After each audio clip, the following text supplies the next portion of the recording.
We want to continue our discussion of our modules. In this, we will deal with module number 8. Module number 8 has to do with radicals. And basically, radicals is just another way of dealing with laws of exponents. Okay? If you look at it, this is the sum of, this is the radical. We have this as being the index. It could be 2, 3, 4, and so on. We have this inside is what we refer to as our radicand. That simply means that you're taking the nth root of whatever that is inside, okay? Let's call it x. An example. If I take the square root of, let's say, 2. The square root of 2 indicates that you have 2 raised to the 1/2 power. Now, if you don't see the index is 2.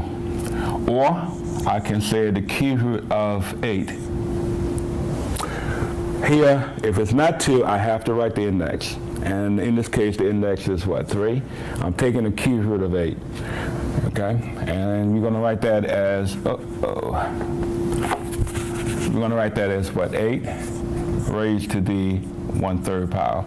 As you see, whatever the index is, you're going to put 1 over that particular item. Okay? And that will indicate that we need to simplify a little further. Let's take this, for example. We have 8 raised to the 1/3 power. What do you cube to get 8? If you look at what we talked about in the last unit, we have 2 times 2 times 2. I know for sure that when I multiply those 3 things, this will be 4, and 4 times 2 will give us what? 8. So I know that 8 is the perfect cube. So I can write this thing as what? 2 cubed, and that's raised to the 1/3 power. Now if you look at it, the laws of exponents illustrates that when you multiply these exponents, 3 times 1/3, that would give us what? 3 over 3? And 3 over 3 is the same thing as what? 1. And what is 2 to the 1st power? That is equal to 2. Okay? So again, you cannot throw away what we have discussed earlier, dealing with the exponent as well as factorization, because you're still using that. We're using this in the module number 8, as well as we're going to use it in module number 9, which is our last module. Okay? Now, the laws that you need to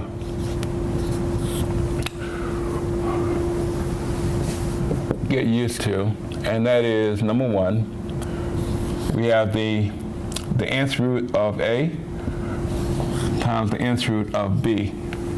It says that when you have the same index and multiplying these two things, that would give us the nth root of A times B, and vice versa.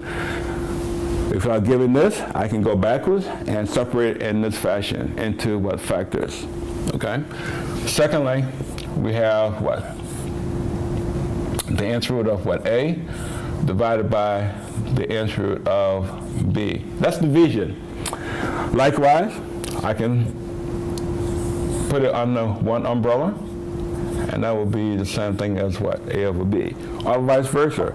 If I'm given this, I can go backwards and separate numerator and what? Denominator. That would help us to break things down for us in order to get a final answer.